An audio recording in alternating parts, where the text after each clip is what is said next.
To start the experiment, Daniel adds 200 milliliters of fresh water to a beaker. He pours out the excess water, measuring it out to exactly 200 milliliters. After making sure of the quantity, he adds it to a clear glass.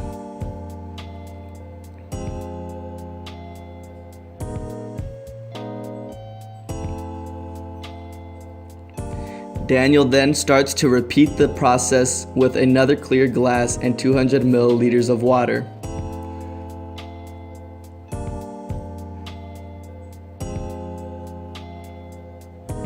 After measuring this one out, he adds it to the other clear glass.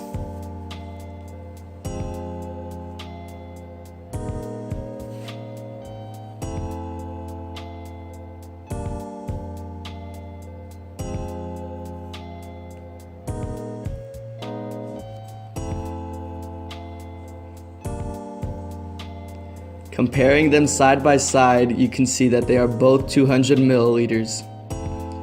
In one glass, he begins to add the salt,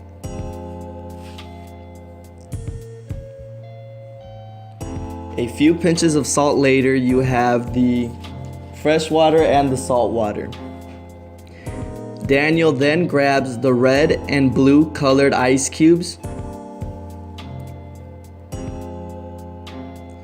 The blue one is going to go into the salt water, and the red ice cube will go into the fresh water.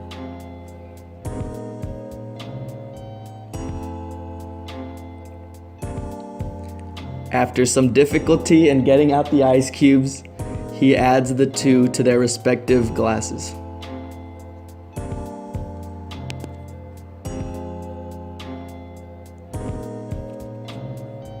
Now to see which one melts faster.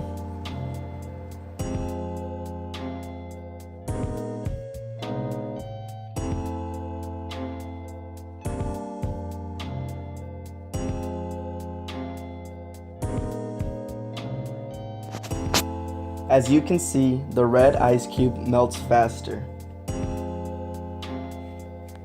Looking closer, you can see that the red ice cube melts at a rapid pace when compared to the blue ice cube.